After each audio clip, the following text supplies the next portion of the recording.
Hello everyone, how are you all doing? I hope all of you are doing great. So in this video, we are going to see part 3 of chapter number 3, The Rise of Marathas from class 8 New NCERT of Social Science, Exploring Society, India and Beyond. So इसका part 3 देखेंगे, इसमें हम chapter को finish कर लेंगे और book की exercise वगैरह भी देख लेंगे. आई होप प्रीवियस जो 2 पार्ट्स हैं वो आपने देखे हैं, सारे लिंक्स डिस्क्रिप्शन बॉक्स में है, please go through that. Okay, so let us just start with part 3. इसमें हम मैरीटाइम सुप्रीमेसी देखने वाले हैं मराठा की. चलिए स्टार्ट करते हैं. मैरीटाइम मतलब समुद्र से रिलेटेड, ठीक है, ओशन से related. So as we saw Shivaji created a navy to secure the west coast. हमने देखा था पिछले पार्ट्स में या इसी पार्ट में पहले कि जो वेस्टर्न कोस्ट है उसको सिक्योर करने के लिए शिवाजी ने नेवी की एस्टैब्लिशमेंट की. In 18th century Kanhoji Angre guided the Marathas to victory in many naval battles thanks to a clever use of geography and battle tactics despite the Maratha ship not being as technologically advanced as European one. हाँ, मराठा जो थे उनकी जो ships थी वो इतनी technologically advance नहीं थी जैसे कि यूरोपियन लोगों की होती थी. उसमें इतनी ज्यादा एडवांसमेंट बिल्डिंग में नहीं यूज किया गया था, लेकिन वो ज्योग्राफी से बहुत अच्छे से परिचित थे कि कहाँ का क्या लोकेशन है. उसका उन्होंने क्लेवर तरीके से यूज किया, जिसकी वजह से मराठाओं को बहुत ज्यादा विक्ट्रीज मिली नेवल बैटल में. नेवल मतलब जो समुद्री लड़ाइयां होती थी, बैटल्स हुआ करते थे, उसमें बहुत ज्यादा जीत मिली. और किसके गाइडेंस में हुआ? कान्होजी आंग्रे के गाइडेंस में. At the time the main strength of Europeans in India was their navies. India की जो मेन स्ट्रेंथ हुआ करती थी उस समय, जो यूरोपियंस की इंडिया में मेन स्ट्रेंथ हुआ करती थी, यूरोपियन आए हमारे देश में व्यापार करने या जो भी करने, तो इनकी मेन पावर क्या है? ये नेवी तो है, क्योंकि वो समुद्र के रास्ते आए हैं. तो नेवी स्ट्रांग नहीं होगी तो किसी कंट्री में जाके व्यापार करना या रुकना पॉसिबल है क्या? So they force Indians to purchase their naval trade passes कार्टर्स in Portuguese at a price. अब उन्होंने क्या किया? उन्होंने इंडियंस को फोर्स किया. ये यूरोपियन पावर जो इंडिया में आते थे, इन्होंने इंडियंस को फोर्स किया कि आप परचेज करो. क्या परचेज करना है? नेवल ट्रेड पासेस, एक तरीके के पास परचेज करो जिसे वो लोग कार्टर्स कहते थे. कार्टर्स परचेज करो, तब जाके आप व्यापार कर सकते हो. Any ship without a pass was confiscated. अगर किसी के पास ये पास नहीं होता था तो ये क्या करते थे? यूरोपियन पावर, इनकी नेवल बेसिस जो है वो बहुत स्ट्रांग हुआ करती थी, नेवीज बहुत स्ट्रांग हुआ करती थी. तो जिस जहाज के पास, जिस शिप के पास ये पास नहीं होगा, कार्टेज नहीं होगा, वो उसको कन्फिस्केट कर लिया करते थे, अपने कब्जे में ले लिया करते थे. The Marathas challenge this practice and started demanding passes from European themself. अब मराठा ने इस प्रैक्टिस को कि अंग्रेज क्यों हमसे पासेस मांगेंगे, वो हमारे देश में आए हैं तो हम उनसे पासेस मांगेंगे. तो उन्होंने, मराठाओं ने चैलेंज किया इस प्रैक्टिस को और उन्होंने यूरोपियन से ही पासेस मांगना शुरू कर दिया. Who showed their frustration by labelling Kanhoji Angre a pirate. और इसी गुस्से में आकर अंग्रेजों ने क्या किया? फ्रस्ट्रेशन में आके जो कान्होजी आंग्रे थे उनको उन्होंने पायरेट कहा. समुद्री डाकू, जो समुद्र में नाव वगैरह लूट लिया करते हैं, जहाज लूट लिया करते हैं, उनको हम कहते हैं पायरेट्स. ठीक है, यहाँ एक इमेज दिया गया है, आप देख सकते हो. Maratha ships attacking English ship. यहाँ पे मराठास की जो शिप है वो इंग्लिश शिप, ये डेवलप्ड वन दिख रही है आपको, और ये जो छोटी है ये मराठा शिपें अटैक कर रही हैं. ओके, नाउ यहाँ पर नेक्स्ट दिया हुआ है, डोंट मिस आउट, एक फैक्ट है. इन 1665 4 ships from Shivaji's fleet reached Muscat, the capital of ओमन. ओमन जो कंट्री है अभी भी है, तो इसकी जो कैपिटल है मस्कट, वहां पर 4 शिप शिवाजी की वहां पर पहुंची 1665 में. The ruler their captured them and arrested the man on board. He also prepared a few ships to attack Shivaji's coastal position. But on hearing that Shivaji's navy contained more than 100 ships, he retreated inside the harbor with his ship. So, इसका मतलब क्या हुआ कि जब शिवाजी के 4 जहाज वहां पर पहुंचे तो ओमन यानी जो वो कंट्री है, वहां के जो शासक है, उन्होंने उनको गिरफ्तार कर लिया. जो भी नाव में सवार थे जहाज में, चारों जहाज में, उनको उन्होंने अरेस्ट कर लिया और प्लानिंग की कि जो शिवाजी का कोस्टल पोजीशन है, कोस्टल एरिया में जो भी उनका एरिया है कंट्रोल में शिवाजी के, उस पे वो अटैक करेंगे, हमला करेंगे. लेकिन जब ओमान के राजा को पता चला कि शिवाजी की जो नेवी है उसमें मोर देन 100 शिप्स हैं, कि शिवाजी की नौसेना में 100 से ज्यादा जहाज हैं, तो उन्होंने रिट्रीट कर लिया, मतलब वापस चले गए अपने बंदरगाह के अंदर और उन्होंने अटैक का प्लान जो है वो कैंसिल कर दिया. ओके, सो नेक्स्ट देख लेते हैं. यहाँ दिया हुआ जुडिशियल सिस्टम कैसा था, मतलब न्याय व्यवस्था कैसी थी उस समय में. So Marathas had an efficient judicial system. बहुत अच्छा जुडिशियल सिस्टम था. Remarkable of its moderation in using capital punishment. जो कैपिटल पनिशमेंट यानी जो डेथ सेंटेंस, डेथ पेनल्टी दी जाती थी उसमें बहुत ज्यादा मॉडरेशन था। कैपिटल पनिशमेंट मतलब होता है डेथ सेंटेंस, यानी जो फांसी की सजा वगैरह होती है वो, तो वो बहुत कम दी जाती थी। मॉडरेशन यानी बहुत कम मात्रा में दी जाती थी, ज्यादा नहीं थी। द पंचायत, पंचायत जो हुआ करती थी, आज की जो पंचायत है ऐसा कुछ नहीं, गवर्नमेंट बॉडी नहीं होती थी। जो पंचायत है एक लोकल गैदरिंग होती थी, जो आसपास के एरिया के लोग हैं वो इकट्ठा होते थे, ऑफिशियल्स और प्रोमिनेंट मैन जो है जिनकी सोसाइटी में वैल्यू है, जो ऑफिसर्स वगैरह वो इकट्ठा होते थे, and main body that deliver justice, और ये एक तरीके से जस्टिस डिलीवर करते थे। अपील, अगर मान लो यहाँ पंचायत में कोई डिसीजन हुआ और फैसला सुनाया गया और उससे आप सेटिस्फाइड नहीं है तो आप अपील कर सकते थे, कहाँ, मराठा चीफ के पास, in case of unsatisfactory verdict. Verdict मतलब होता है फैसला, अगर आप सेटिस्फाइड नहीं है फैसले से तो आप अपील कर सकते थे। Additionally in various prominent town such as Pune, Indore et cetera, kotwal और the police was also deployed to ensure law and order within the city. जो बड़े टाउन थे, प्रोमिनेंट मतलब जो इंपॉर्टेंट टाउन थे, जैसे पुणे हो गया, इंदौर हो गया, यहाँ पर कोतवाल या फिर हम उसे पुलिस भी कहते हैं, इनको डिप्लॉय किया जाता था, अपॉइंट किया जाता था, ताकि लॉ एंड ऑर्डर, कानून व्यवस्था अच्छे से सिटी में मेंटेन हो सके। ठीक है, तो ये हमने जुडिशियल सिस्टम पढ़ लिया।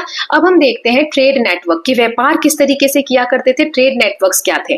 तो Shivaji encourage trade and actively participated in maritime foreign trade himself. उन्होंने, शिवाजी ने ट्रेड को बहुत ज्यादा प्रमोट किया, वो खुद भी मैरीटाइम यानी समुद्री जो व्यापार हुआ करते थे उसमें बहुत ज्यादा इंडल्ज थे। He and his official had their own ships, उनके खुद के जहाज हुआ करते थे, which they regularly sent to ports as far away as Mocha in Yemen. Yemen तक भी उनके जो शिप्स वगैरह हैं, जहाज है, वो जाते थे। मस्केट इन ओमन, अभी हमने एक एग्जांपल भी देखा ओमन तक, and Malacca in Malaysia, Malaysia के भी जो मलक्का जगह है वहां तक शिप्स जाया करती थी। Some of these ships carried cargo like gold, textile etcetera, इसमें सोने, जो कपड़े जो उस वक्त फेमस थे इंडिया के, वो सब कैरी करके ले जाया जाता था। फिर ये तो हो गई समुद्री व्यापार की बात। अगर हम रोड की बात करें तो roads were constructed and maintain, road बनाए जाते थे, उनको मेंटेन किया जाता था। In places such as Odisha, Odisha जैसी जो जगह थी वहां पे 18वीं शताब्दी में a network of ferries was maintain for riverine transport. Ferries की जो व्यवस्था है वो की जाती थी। रिवराइन मतलब क्या होता है, नदियों से ले जाकर अगर कोई ट्रेड करना है तो उसके लिए फेरीज वगैरह की व्यवस्था की जाती थी। फेरीज होती है मतलब जो नाव वगैरह नदियों में चलती है ना, उसको कहा जाता है।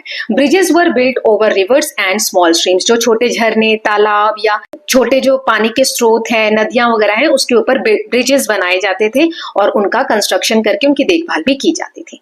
नाउ नेक्स्ट देख लेते हैं कल्चरल रिवाइवल। कल्चर जो है उस वक्त कैसे रिवाइव हुआ या क्या रिवाइवल हुआ उसके बारे में पढ़ते हैं मराठा के समय में। So Marathas contributed substantially to India's cultural development. Maratha ने बहुत ज्यादा कंट्रीब्यूट किया इंडिया के कल्चरल डेवलपमेंट में। शिवाजी विजन ऑफ स्वराज्य is evident in his seal, जो ये सील है शिवाजी के, उस पे स्वराज्य मतलब खुद का एक राज्य हो, किसी के कंट्रोल में ना हो, वो साफ साफ हमें देखने को मिलता है, जिसमें संस्कृत इंस्क्रिप्शन लिखा हुआ है। इंस्क्रिप्शन मतलब कोई हार्ड सरफेस पे लिखा हुआ कुछ भी जो नोट है उसे कहा जाता है। अ notable departure from the prevalent Persian seal. उस समय क्या होता था, बहुत सारी जो सील्स थी, इस तरीके के जो लेख हुआ करते थे, इंस्क्रिप्शंस हुआ करते थे, वो पर्शियन यानी फारसी भाषा में लिखे होते थे। लेकिन शिवाजी के जो सील्स हैं उस पे जो भी इंस्क्रिप्शंस थे वो संस्कृत भाषा में लिखे हुए थे। जैसे यहाँ लिखा हुआ है, this seal that is authority of Shivaji the son of Shahji. यहाँ पर शिवाजी के बारे में लिखा हुआ है, जो बेटे हैं किसके, शाहजी के। Waxing like the new moon, बढ़ता चला, जैसे नया मून जो होता है, चंद्रमा जो होता है शुक्ल पक्ष का, वो बढ़ता चला जाता है, उसका शेप जैसे चांद पहले ऐसे रहता है, फिर इसका जो आकार है वो बढ़ता चला जाता है ना, इस तरीके से चांद का साइज बढ़ता चला जाता है, शेप बढ़ता चला जाता है।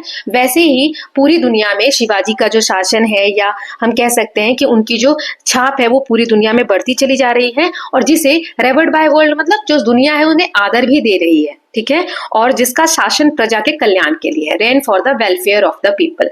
शिवाजी का जो शासन है वो वेलफेयर यानी भलाई, लोगों की भलाई के लिए है। नाउ शिवाजी ऑल्सो कमीशन अ ट्रीटीज कॉल्ड राज्य व्यवहार कोश। उन्होंने कमीशन किया मतलब नियुक्त किया, एक ट्रीटीज यानी जो ग्रंथ वगैरह लिखा जाता है उसके बारे में कहा गया है, जिसका नाम था राज्य व्यवहार कोश। इसका एम क्या था, promoting the Marathi language, Marathi language को प्रमोट करना। It provided Sanskrit equivalents for the prevalent Persian words used in diplomatic exchanges, as a result of which the percentage of foreign loan words in Maratha diplomacy decreased considerably. उन्होंने जो Persian words थे, जो फारसी के शब्द थे, उसका संस्कृत में कौन सा वर्ड यूज हो सकता था, उसके इक्विवेलेंट संस्कृत वर्ड बहुत सारे फाइंड आउट किए। जो डिप्लोमेटिक, जो एक दूसरे से एक्सचेंज करने में, हम किसी से शासन लेवल पे व्यवहार कर रहे हैं, बातचीत कर रहे हैं, तो उसमें कौन से शब्द यूज होंगे, उनको संस्कृत के इक्विवेलेंट वर्ड से एक्सचेंज किया गया। पर्शियन वर्ड की जगह संस्कृत वर्ड्स जो है यूज किया जाने लगा, जिसकी वजह से जो वर्ड्स है मराठा डिप्लोमेसी में कम हो गए, फारसी वर्ड का जो यूज है।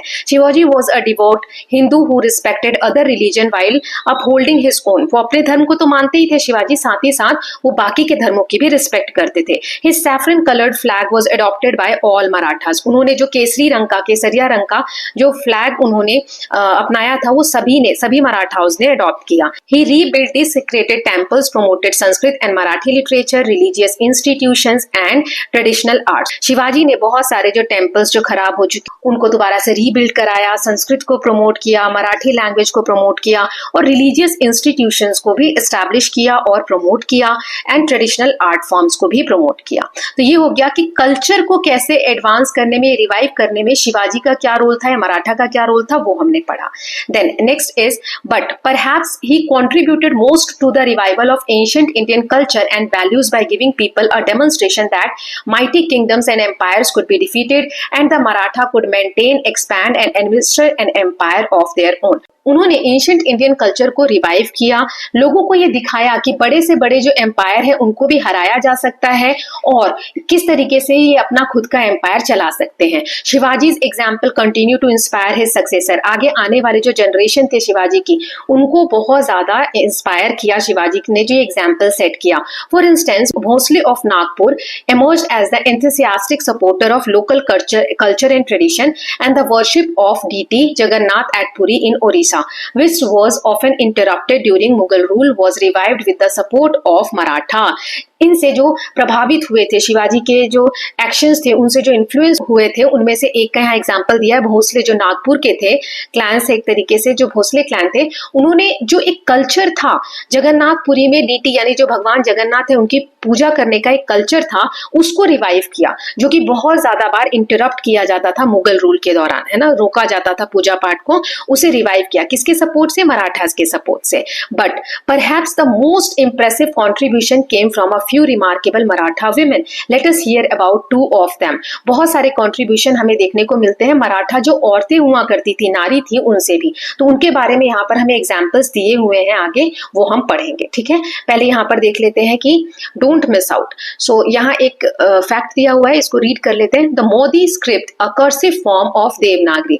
देवनागरी को इस तरीके से लिखा जाता है जिसका नाम है Modi script, was main script use by Maratha for their correspondence. Correspondence मतलब होता है आपस की बातचीत के लिए ये वाली स्क्रिप्ट जो है मोदी स्क्रिप्ट यूज की जाती थी बहुत सारे केसेस में मराठाओं द्वारा। ठीक है, नाउ नेक्स्ट दिया हुआ है इन फोकस तंजावुर। तंजावुर के बारे में यहाँ पर हम जानते हैं। So let us turn southward, south में to witness another example of cultural contribution. Culture में एक तरीके का कंट्रीब्यूशन किस तरीके से हुआ, तो इकोजी के बारे में मैंने आपको बताया था, बाद में हम पढ़ने वाले हैं। सो इकोजी जो थे the half brother of Shivaji, Shivaji के सौतेले भाई थे, conquered the Thanjavur region in the present day Tamil Nadu in late 17th century, marking the beginning of Maratha rule in area.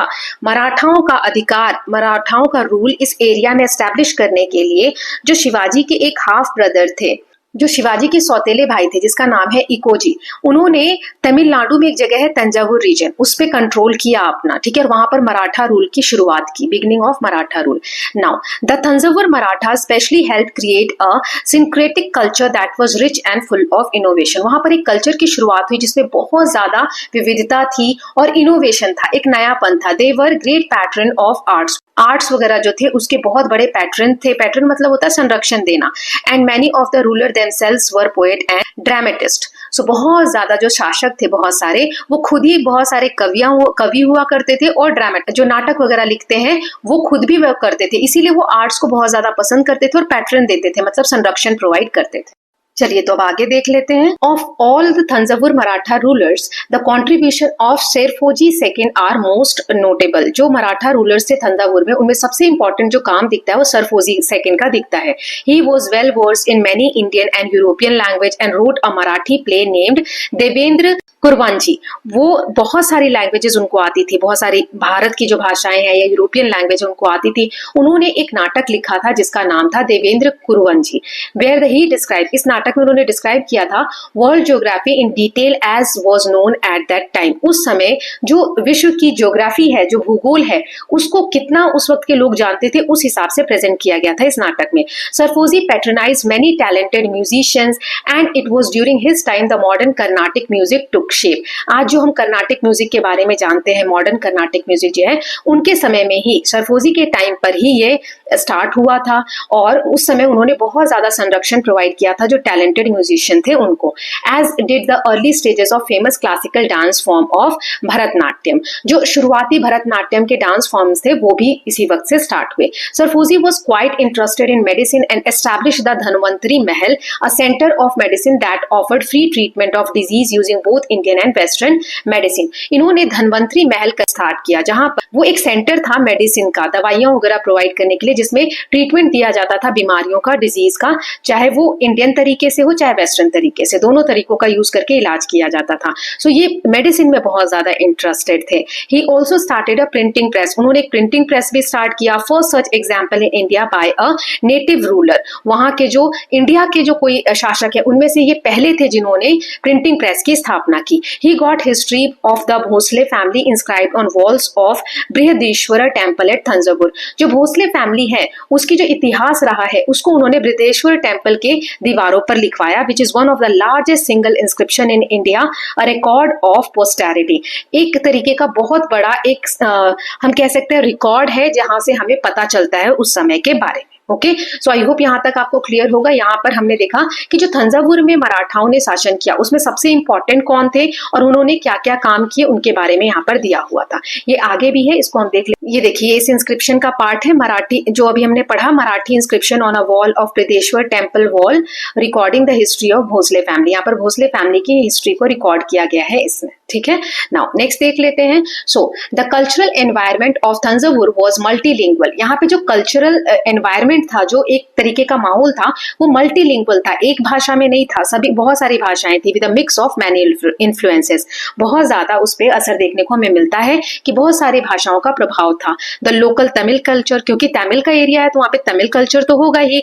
Telugu culture of former rulers, जो पहले के वहां शासक थे तेलुगु भाषा बोलते थे, उसका भी इन्फ्लुएंस था। और अब करंट रूलर्स कौन थे? मराठी, तो इसका भी इंटरेक्शन हुआ विद ईच अदर फ्रीली। ये सारे जो लैंग्वेजेस हैं, तमिल, तेलुगु और मराठी, इनका इन्फ्लुएंस हुआ और मिक्स होकर एक नया कल्चरल एनवायरनमेंट वहां पर डेवलप हुआ।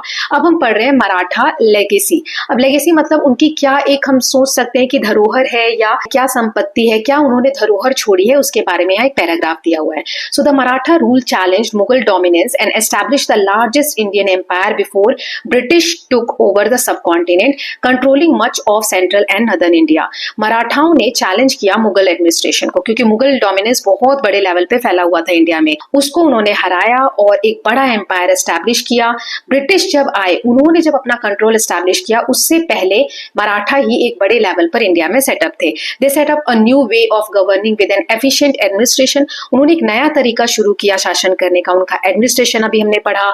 उन्होंने रिवाइव किया लोकल हिंदू ट्रेडिशन को विदाउट रिलीजियस डिस्क्रिमिनेशन, किसी धर्म में भेदभाव नहीं करते हुए उन्होंने लोकल हिंदू ट्रेडिशन को रिवाइव किया। Their brave fights against oppressive rule, foreign power was driven by fiery ideal of Swarajya. Swarajya का जो एक आइडियल है, एक आइडियोलॉजी है, उस पे उन्होंने वर्क किया कि किस तरीके से हमें किसी के भी दबाव में नहीं रहना है, किसी के ऑपरेशन में नहीं रहना है, और उसके लिए उन्होंने ब्रेव, बहुत बहादुरी से लड़ाइयां लड़ी। Later it inspired many Indians to believe they could govern themselves. बाद में ये बहुत सारे भारतीयों को इंस्पायर करता है कि हम खुद को गवर्न कर सकते हैं। Planting the early seeds of India's freedom movement, और यहीं से भारत की आजादी का एक बीज बोया गया, जिसमें ये पता चलता है आगे आने वाले जो आंदोलनकारी थे उन्हें ये एक इंस्पिरेशन मराठाओं से देखने को मिलता है कि किस तरीके से हम अपने अधिकार के लिए लड़ सकते हैं, है ना। So with this students we are done with this chapter. Now यहाँ पर समरी दी गई है बुक की, वो हम पढ़ लेते हैं before we move on. So Chhatrapati Shivaji founded the Maratha kingdom in 17th century. उन्होंने 17th सेंचुरी में मराठा किंगडम की स्थापना की। Its decades long resistance to Mughal power and the experience gain from this helped in its pan India expansion in 18th century. इतनी जो बड़े level पे उन्होंने मुगल से रेजिस्टेंस फेस किया, किस किस तरीके से उन्होंने जीत हासिल, ये चीजें उनको मदद की कि पूरी इंडिया पे वो अपने साम्राज्य को विस्तार कर सके। British captured India effectively from Marathas more than from any other Indian power. Then forts were the core of Maratha state. हमने देखा था कि जो किले हैं वो कोर हुआ करते थे। Marathas control hundreds of forts, thus strategically strengthening their control over the region. इतने सारे फोर्स होने के बाद ही मराठाओं ने अपनी ताकत को बहुत ज्यादा स्ट्रेंथन किया उस एरिया में कंट्रोल को एस्टैब्लिश करने के लिए। फिर हमने देखा their formidable navy resisted European naval supremacy for quite some time despite lack of access to latest technology of that time. उनके पास इतना टेक्नोलॉजिकल डेवलपमेंट नहीं था उनकी नेवी वगैरह में, फिर भी उन्होंने उस समय की जो यूरोपियन नेवल सुप्रीमेसी थी उसको उन्होंने फाइट बैक किया। The Marathas inspired a new cultural confidence amongst the Indian in various region, thus contributing the cultural revival and innovation. उन्होंने कंट्रीब्यूशन किया इंडिया के जो कल्चर है उसको रिवाइव करने में। ठीक है, ये हमने सारी चीजें डिटेल में पढ़ी हैं, 2 पार्ट्स हमने देखे हैं अभी तक, और एक थर्ड पार्ट आएगा जिसमें हम इसके जो समरी है वो देख लेंगे, माइंड मैप वगैरह, और extra question exam based practice कर लेंगे। अब बुक के जो क्वेश्चन है बेटा वो देख लेते हैं। सो इसमें एक एक करके हम सभी क्वेश्चन को देखेंगे। पहला क्वेश्चन है analyze how geography particularly mountains and coast line guided Maratha military strategy and state formation. जो माउंटेन एरिया था ये किस तरीके से, या कोस्ट लाइन थी जो समुद्र का किनारा था, ये जो ज्योग्राफी है, भूगोल है, ये कैसे मराठा की स्ट्रेटेजी को, मिलिट्री स्ट्रेटेजी उसको स्ट्रेंथन करने में, मजबूत करने में हेल्प करता है। तो इसका आंसर देख लेते हैं। सो रग्ड मतलब उबड़ खाबड़ जो सह्याद्री माउंटेन्स है, Sahyadri mountains and Konkan coast जो है ये शेप करते हैं मराठा की स्ट्रेटेजी को। Mountains gave natural protection and places to build forts like Raigad and Pratapgad. ये जो जगह है पहाड़ों के बीच में, ये एक नेचुरल प्रकृति का ऐसा, वहां पर आप देखोगे कि पहाड़ है तो ये प्रोटेक्शन प्रोवाइड करते हैं। वहां पर किले जो बनाए जाते थे वो दुश्मनों से प्रोटेक्शन के लिए बहुत हेल्पफुल हुआ करते थे। कोस्ट लाइन जो समुद्र के किनारे अलाउ करते थे कि डेवलप करे एक नेवी डेवलप करे under leaders like Kanhoji Angre to defend against Portuguese and British. ये जो यूरोपियन पावर्स आते थे इनके अगेंस्ट डिफेंड करने के लिए ये नेवी डेवलप करने में हेल्प करते थे। This geography help them fight larger आर्मीज through guerrilla warfare and secure there kingdom. ये जो पहाड़ी माउंटेन्स वगैरह हैं इसी वजह से गुरिल्ला वॉरफेयर लड़ने में इनको आसानी होती थी, जो हमने शिवाजी के केस में पढ़ा था। नाउ सेकंड क्वेश्चन है imagine you are creating a short biography of Maratha leader for younger student. आपको मराठा के जो लीडर्स थे उनके लिए एक शॉर्ट बायोग्राफी बनानी है। आप इनमें से कोई से भी एक पर्सनालिटी को चूज कर सकते हैं, जैसे कान्होजी आंग्रे, बाजीराव फर्स्ट, महाजी शिंदे, अहिल्याबाई होलकर और ताराबाई। इनमें से किसी के बारे में भी आपको 3-4 लाइनें पैराग्राफ की लिखनी है, हाईलाइट करना है कि ये क्यों इंस्पायर करते हैं। ठीक है, and include at least 1 challenge they overcome, और एक कोई चैलेंज बताना है जिसके अगेंस्ट उन्होंने फाइटिंग की थी या उससे वो ओवरकम किए थे। तो चलिए देख लेते हैं। मैंने यहाँ पर एक एग्जाम्पल ले लिया है अहिल्याबाई होलकर का, आप महाजी शिंदिया का लीजिएगा क्योंकि उनके बारे में अभी हमने चैप्टर में बहुत सारी चीजें पढ़ी। सो अहिल्याबाई होलकर जो थी one of the most respected women ruler in Indian history. She became the ruler of Malwa after her husband's death and prove to be a wise and strong leader. वो एक रिस्पेक्टेड वुमेन थी इंडियन हिस्ट्री की। अगर हम बात करें तो मालवा में उनका शासन था, उनके पति के डेथ के बाद वो एक स्ट्रॉन्ग लीडर बनकर उभरी। Then she builds temples, ghats and dharamshala. उन्होंने मंदिर बनाए, घाट बनाए, धर्मशाला बनाए पूरे इंडिया में, इंक्लूडिंग एट काशी में, गया, सोमनाथ, इन जगहों पर, जिससे उनका डिवोशन यानी भक्ति और जेनरोसिटी दिखती है। She encourage trade and protected her people during war. उन्होंने ट्रेड को प्रमोट किया और अपने लोगों की रक्षा की वॉर के दौरान। ठीक है, ये सारी चीजें लिख सकते हैं, और भी मैंने पॉइंट्स दे दिए हैं जो आप चाहे इनमें ऐड कर सकते हैं। One challenge she overcame was being a window in a male dominated society. Instead of stepping aside she took charge and ruled with fairness and courage. ऐसा मेल डोमिनेटेड सोसाइटी थी कि पुरुष का वर्चस्व था, फिर भी उन्होंने एक विधवा होते हुए भी बाहर वो निकली और उन्होंने चार्ज संभाला और बहुत अच्छे से उन्होंने हिम्मत के साथ शासन किया। Ahilyabai is remembered for her justice, compassion and dedicated to public welfare, making her a true inspiration. ये जो उनका शासन था बहुत ही ऑनेस्टी से, कंपैशन से, उनके अंदर दया की भावना थी, वो न्याय प्रिय थी और अच्छे से उन्होंने शासन को संभाला। तो ऐसे आप पॉइंट्स ऐड कर सकते हैं। नाउ क्वेश्चन नंबर 3 देख लेते हैं कि if you could visit one Maratha fort today. आप जैसे रायगढ़ हो गया या फिर सिंधुगढ़ है, जिंजी है या प्रतापगढ़ है, इनमें से कोई सा एक फोर्ट आपको विजिट करने का मौका अगर मिल रहा है तो आप कौन सा विजिट करेंगे? Which would you choose and why? क्यों चूज करेंगे ये भी बताना है। है, ठीक है। नाउ रिसर्च इट्स हिस्ट्री, इसकी हिस्ट्री, आर्किटेक्चर और स्ट्रेटेजिक इस फोर्ट का क्या इंपॉर्टेंस है उसके बारे में रिसर्च करना है और आपको अपने एक पोस्टर बना के क्लास में रिप्रेजेंट करना है। तो इसका आंसर मैंने यहाँ पर लिख दिया है एग्जाम्पल के लिए, आप इसको लिख सकते हैं कि रायगढ़ फोर्ट मैंने यहाँ एग्जाम्पल दिया है कि ये मैं, क्योंकि ये शिवाजी का कैपिटल था इसलिए विजिट करूंगा या करूंगी, और ये हिल पे बना हुआ था, ऑलमोस्ट इम्पॉसिबल था एनिमीज को कि वहां जाकर अटैक करें। फोर्ट हैज मैसिव गेट, बड़े बड़े गेट हैं, स्ट्रॉन्ग वॉल्स हैं और रिमेन्स ऑफ पैलेसेस अभी हमें देखने को मिलते हैं। हिस्टोरिकली जो रायगढ़ है बहुत इंपॉर्टेंट था क्योंकि शिवाजी को वहीं पर कोरोनेशन, मतलब कि वहीं पर ताज पहनाया गया था, छत्रपति वे बने थे। ये सिंबलाइज करता है मराठा के पावर को और इंडिपेंडेंस को।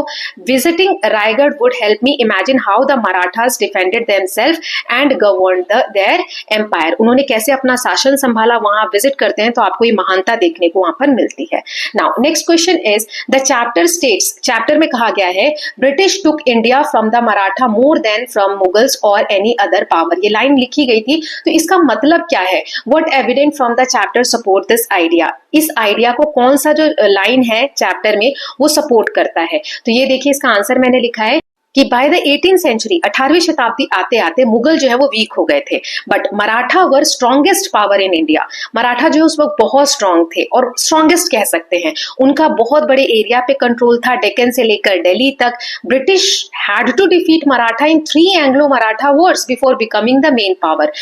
मराठाओं को हराने के लिए ब्रिटिशर्स को 3 वॉर लड़ने पड़े थे जिसे एंग्लो मराठा वॉर कहते हैं, ताकि वो मेन पावर में आ सके। ऐसा नहीं था कि आसानी से उनसे पावर छीन ली गई। This show that British gain India by overcoming the Marathas rather than declining Mughals. ऐसा नहीं है कि मुगल वीक हो गए थे इसलिए ब्रिटिशर्स पावर में आ गए, नहीं। अगर मुगल वीक थे तो वो वैसे ही आ सकते थे पावर में। अगर मराठा स्ट्रेंथ नहीं होती, मराठा इतने स्ट्रांग नहीं होते तो ये वॉर करने की जरूरत ही नहीं थी। तो ऐसा नहीं है कि मुगलों के वीक होने के कारण ब्रिटिशर्स पावर में आए, बल्कि मराठाओं से लड़कर वो लोग पावर में आए। नाउ नेक्स्ट क्वेश्चन है compare how Shivaji and later Marathas treated religious places and people of different faith. अलग अलग धर्मों के जो लोग थे, रिलीजन थे, उनको मराठा और उनके आने वाले जो जनरेशन सक्सेसर्स थे उन्होंने कैसे ट्रीट किया। What evidence from the chapter show their approach to religious diversity. कौन सा जो सेंटेंस है या फ्रेज है जो हमने चैप्टर में पढ़ा जो हमें दिखाता है कि वो रिलीजियस डाइवर्सिटी, कि वो सभी धर्मों को बराबर समझते हैं। सो शिवाजी सभी धर्मों की रिस्पेक्ट करते थे। उन्होंने मॉस्क जो मस्जिद है, चर्च है, endowed women and Holi man were not harmed in Wars. मस्जिद जो गिरजाघर है उनकी प्रोटेक्शन किया करते थे। जो साधु सन्यासी हैं या फिर जो औरतें हैं उनको वॉर में कोई नुकसान नहीं होना चाहिए, वो इन चीजों का भी ध्यान रखते थे। Then later Maratha rulers continued this approach by granting land to temples as well as dargahs. बाद के जो मराठा रूलर्स आए उन्होंने भी इस चीज को कंटिन्यू रखा क्योंकि वो लैंड ग्रांट किया करते थे, मंदिरों को जमीनें जो है दान में दिया करते थे, दरगाहs को दिया करते थे। This shows Maratha believe in religious tolerance and cultural diversity. ये दिखाता है कि जो मराठा थे वो बहुत सारे धर्मों में विश्वास रखते थे, मतलब कि सभी धर्मों की रिस्पेक्ट किया करते थे और कल्चरल डाइवर्सिटी में विश्वास रखते थे। नाउ नेक्स्ट क्वेश्चन है the chapter describes how forts were the core of state for Marathas. कि जो किले हुआ करते थे वो मराठा स्टेट्स के कोर हैं, एकदम हम बोल सकते हैं सेंट्रल पॉइंट है। वाई वर सो इंपॉर्टेंट, इतने इंपॉर्टेंट क्यों है? How did they help the Maratha survive against larger enemies. ये जो फोर्ट्स हैं ये कैसे हेल्प करते थे मराठाओं को कि इतनी बड़ी आर्मी के अगेंस्ट लड़ सके या उनका सामना कर सके। So forts were the backbone of Maratha state. ये हमने पढ़ा था कि ये बैकबोन है, एक तरीके का स्ट्रॉन्ग पिलर है मराठाओं के लिए। ये माउंटेन्स में बने होते थे, समुद्र के किनारे बने होते थे। ये सेफ्टी प्रोवाइड करते थे बड़ी आर्मीज के अगेंस्ट, जैसे कि प्रतापगढ़, सिंधुगढ़। ये जो फोर्ट्स हैं यहाँ से मराठास गुरिल्ला अटैक्स लॉन्च किया करते थे। खाने की व्यवस्था या जो वेपन्स वगैरह है वो इन फोर्ट्स में इकट्ठा करके रखते थे। ये फोर्ट्स जो है बेस एक तरीके से एक्ट करते थे मिलिट्री बेसिस के लिए एंड एडमिनिस्ट्रेटिव सेंटर की तरह। यहाँ से मिलिट्री बेस रेडी होती थी। आर्मी वगैरह को अगर रेस्ट करना है तो यहाँ करते थे, उनके खाने पीने की व्यवस्था यहाँ की जाती थी और एडमिनिस्ट्रेशन के पर्पज से भी यूज होता था, जिसने हेल्प किया मराठा को सर्वाइव करने में against stronger armies like Mughals. Okay, now next question देख लेते हैं। You have been appointed as the chief designer of Maratha coin. आपको डिजाइनर अपॉइंट किया गया, मान लीजिए मराठा की जो कॉइन है उसको डिजाइन करने के लिए। Design a coin that represent Maratha achievements and values. ऐसा कॉइन आपको डिजाइन करना है जिसमें मराठास की जो अचीवमेंट्स हैं, वैल्यूज हैं उसको दिखाया जाए और सिंबल्स भी आप अपने हिसाब से चूज कर सकते हैं। So on the coin I would place, एक तो फोर्ट का पिक्चर मैं बना सकता हूँ या सकती हूँ, शोइंग मराठा स्ट्रेंथ, फोर्ट्स क्या थे, मराठा की स्ट्रेंथ थे तो हम वो बना सकते हैं, है ना। तो एक तो हो गया कि कॉइन पे हम फोर्ट्स बना सकते हैं, ठीक है, ये मैं इरेज कर देती हूँ, yes. Then sword and Bhavani symbol, जो उनका सिंबल है वो हम यूज कर सकते हैं, तलवार यूज कर सकते हैं जो कि ब्रेवरी दिखाता है। देन सन का मोटिव, सूर्य का सिंबल हम बना सकते हैं, और स्वराज्य जैसा कुछ इंस्क्रिप्शन उस पर लिख सकते हैं जिसमें मराठा का ड्रीम था सेल्फ रूल का, वो पता चलता है। तो ये जो कॉइन होगा रिफ्लेक्ट करेगा value of courage, independence and devotion of Marathas. Then last question है, after this introduction to Maratha period what do you think was there most important contribution to Indian history. ये जो हमने मराठा पीरियड का इंट्रोडक्शन पढ़ा, इससे आपको क्या लगता है इंडियन हिस्ट्री में इनका क्या कंट्रीब्यूशन था। एक पैराग्राफ लिखना है अपने आपके ओपिनियन को सपोर्ट करने के लिए with example from the chapter, then share and discuss your idea with classmate. यहाँ मैंने एग्जांपल दिया है कि इंडिया की हिस्ट्री में इसका क्या इंपॉर्टेंस था। सो the Maratha greatest contribution was idea of स्वराज्य, सेल्फ रूल, जिसने शिवाजी द्वारा जो ये स्टार्ट किया गया। It shows India could stand against mighty powers like the Mughals and Europeans, की कोई कितनी बड़ी पावर क्यों ना, चाहे वो यूरोपियन हो, मुगल हो, इसके अगेंस्ट हम इंडियंस जो है खड़े हो सकते हैं और शासन भी संभाल सकते हैं। उनके जो फोर्ट्स हैं, नेवी है, गुरिल्ला टैक्टिक है, इंस्पायर करे बाद के फ्रीडम स्ट्रगल में लोगों को। The Marathas also promoted religious tolerance and religious pride, जो रिलीजियस टॉलरेंस, सभी धर्मों को समान समझना, तो इतना विविध देश है, इतनी विविधता है रिलीजन में, कल्चर में, सो उसमें आगे भी तो लोग इसी तरीके से कल्चरल यूनिटी को मेंटेन रख रहे हैं। ये सब हमें मराठा से सीखने को मिलता है। Okay, so with this we are done with this part. Now will meet in the next part with the summary and extra notes of this chapter, which will be the last part of this chapter. Okay, so I hope all of you are loving these videos. अगर आपको videos अच्छी लग रही हैं या कोई suggestions हैं, so please let me know in the comment section. So we'll meet very soon with the next video. Till then, please take care of yourself, keep learning, keep revising, and don't forget to subscribe the channel for more such videos. Thank you so much.